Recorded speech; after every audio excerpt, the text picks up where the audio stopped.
ಜಾತಿ ಗಣತಿ ಇದನ್ನ ಸಮೀಕ್ಷೆನ ಸರಿ ಇಲ್ಲ. ಈಗ ಮುಸ್ಲಿಮರೇ ನಂಬರ್ 1 ಅದಾರಲ್ಲ, ಹಾಗಾದ್ರೆ ಅವ್ರು ಅಲ್ಪಸಂಖ್ಯಾತರಿಗೆ ಇದರಿಂದ ತೆಗೆದು ಬಿಡ್ರಿ ಪಟ್ಟಿದಿಂದ.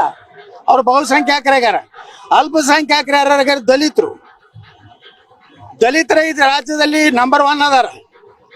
ಹೈಯೆಸ್ಟ್ ದಲಿತರು ನೀವು ಲೆಕ್ಕ ತಗೊಂಡ್ರೆ ಇಡೀ ಸಮುದಾಯ ದಲಿತರು ಫಸ್ಟ್ ಬರ್ತಾರೆ. ಕುರುಬ ಜನಾಂಗ ಹಾಲಮತ ಅವ್ರು ದೊಡ್ಡ ಸಮಾಜ ಇದೆ. ಅಲ್ಲಿದಿಂದ ಲಿಂಗಾಯತರು ಬರ್ತಾರೆ, ಅಲ್ಲಿದಿಂದ ಒಕ್ಕಲಿಗರು, ಅಲ್ಲಿಂದ ಸಣ್ಣ ಪುಟ್ಟ ನಮ್ಮ ಮರಾಠ ಸಮಾಜ, ಕ್ಷತ್ರಿಯ ಸಮಾಜಗಳು, ಹಿಂಗೆಲ್ಲ ಬ್ರಾಹ್ಮಣ ಸಮಾಜ. ಈಗ ಅಲ್ಪಸಂಖ್ಯಾತ ಯಾರಿಗೆ ಸಿಗ್ಬೇಕು? ಬ್ರಾಹ್ಮಣರಿಗೆ ಸಿಗ್ಬೇಕು, 2% ಅದಾರ. ಮರಾಠರಿಗೆ ಸಿಗ್ಬೇಕು, ಈ ಬೌದ್ಧರಿಗೆ ಸಿಗ್ಬೇಕು, ಕ್ರಿಶ್ಚಿಯನ್ರಿಗೆ ಸಿಗ್ಬೇಕು. ಹಾಗಾದ್ರೆ ಇವತ್ತು ಲಿಂಗಾಯತರೊಳಗೆ ನೀವು ಹೊಡೆದಿರಿ ಎಲ್ಲ ಜಾತಿ ಅಂತೇಳಿ, ಮುಸ್ಲಿಮರೊಳಗೂ ಹೊಡಿರಲ್ಲ. ಅಲ್ಲಿ ಪಿಂಜಾರ ಹತ್ತದಾರ, ಸಿಎ ಹತ್ತದಾರ, ಸುನ್ನಿ ಹತ್ತದಾರ, ಮೊಹಮ್ಮದಿ ಹತ್ತದಾರ.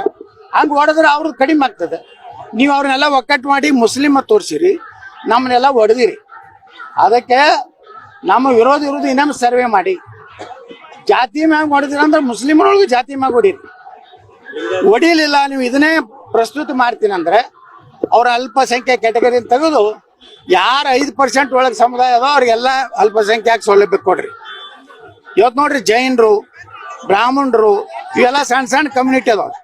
ಈಗ ಅಲ್ಪಸಂಖ್ಯಾತ ಅಂದ್ರೆ ಯಾರು 18% ಇದ್ದವ್ರು ಅಲ್ಪಸಂಖ್ಯಾತರು ಆಗ್ತಾರ. ಕನಿಷ್ಠ 5% ಒಳಗೆ ಯಾರು ಅದಾರ ಅವ್ರ ಅಲ್ಪಸಂಖ್ಯಾತರ ಡಿಕ್ಲೇರ್ ಮಾಡ್ರಿ, ಅಂದ್ರೆ ನ್ಯಾಯ ಕೊಟ್ಟಂಗ ಆಗ್ತದೆ. ಸಿದ್ದರಾಮಯ್ಯನವರು ಇವತ್ತು ರಾಜ್ಯದಲ್ಲಿ ಅವ್ರನ್ನ ಇಳಿಸ್ಬೇಕನ್ನೋಂಥ ಒಂದು ಷಡ್ಯಂತ್ರ ನಡೆದಿದೆ. ಹೆಂಗ ಇವತ್ತು ನನ್ನನ್ನು ಸಹ ಉಚ್ಚಾಟನೆ ಮಾಡ್ಬೇಕಾದ್ರೆ ಅದು ಒಂದು ಕಾರಣ ಇದೆ. ಆ ಉಚ್ಚಾಟನೆ ಹಿಂದೆ ಒಬ್ಬ ಮಹಾನಾಯಕ ಕಾಂಗ್ರೆಸ್ ಹೊಡೆದು ಬರ್ತು ಅಂತ ಭರವಸೆ ಕೊಟ್ಟ ಮೇಲೆ ನಾನು ಉಚ್ಚಾಟನೆ ಮಾಡಿದ್ದಾರೆ. ಚಲೋ ಅಲ್ಲ, ನನಗೆ ಒಬ್ಬ ದುಷ್ಟನ ಜೊತೆಗೆ ನಾವು ಇರುವುದಿಲ್ಲ ಅನ್ನೋಂಥದ್ದು ಚಲೋ. ಅದಕ್ಕೆ ಅಭಿನಂದನೆ ಸಲ್ಲಿಸ್ತೀನಿ ನಮ್ಮ ರಾಷ್ಟ್ರೀಯ ಅಧ್ಯಕ್ಷರಿಗೆ. ಇಲ್ಲ, ಕಾಂಗ್ರೆಸ್ ಯತ್ನಾಳ್ ಇರುತ್ತಾನ ನಾವು ಹೊರಗೆ ಬರ್ಲಕ್ ಆಗುದಿಲ್ಲ.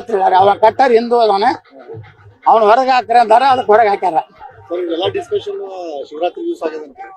ಯಾವ್ದ್ರಿ? ಬಿಜೆಪಿಗೆ ಮಹಾನಾಯಕ ಬರೋದು ಏನೇನು ಒಟ್ಟು ಒಂದು ನಾ ಏನ್ ದಿಲ್ಲಿ ಆಗಿದ್ದೆಲ್ಲ ಅದಕ್ಕಿಂತ ಹಿಂದಾಗಿದೆ. ಆದ್ರೆ ಅದು ವಿಫಲ ಆಗಿದೆ. ಇಲ್ಲ, ಅದು ಏನು ಗೊತ್ತಿಲ್ಲ ನನಗ.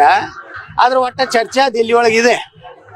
ಆದ್ರೆ ಯಾರೂ ಇಲ್ಲ ಅಂತ ಹೇಳಿ ಬಿಟ್ಬಿಟ್ಟಾರ ಕೈ. ಪಾಪ ಆ ಮಹಾನಾಯಕನಿಂದ 10 MLA ಇಲ್ಲ ನಾನು ಕೈ ಬಿಟ್ಟಾರ. ಅದಕ್ಕ ಸಿದ್ದರಾಮಯ್ಯನವ್ರನ್ನ ಟಚ್ ಮಾಡೋದು ಅಷ್ಟು ಈಜಿ ಇಲ್ಲ. ಸಿದ್ದರಾಮಯ್ಯನವರಿಂದ ಎಲ್ಲರೂ ಅದಾರೆ. ಹಿಂಗಾಗಿ ಸಿದ್ದರಾಮಯ್ಯನ ಇಳಿಸ್ತೀನಿ ಅನ್ನೋಂಥದ್ದು ಕಾಂಗ್ರೆಸ್ನ ಕೊನೆಯ ಮಳಿ ಅಂದ್ರೆ ಸಿದ್ದರಾಮಯ್ಯ.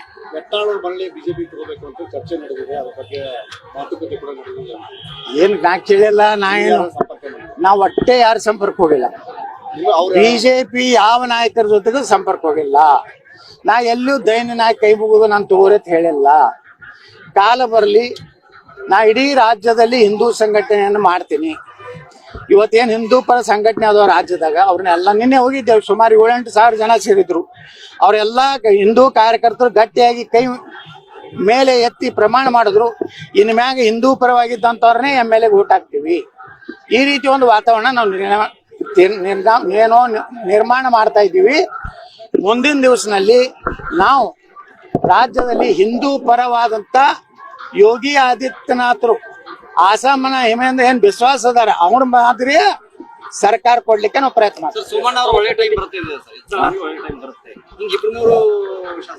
ನೋಡ್ರಿ, ನಮ್ಮ ಸೋಮಣ್ಣವ್ರ ಒಬ್ಬ ಹಿರಿಯರು ಮತ್ತು ಸಾಕಷ್ಟು ಅನುಭವ ಅದಾರ.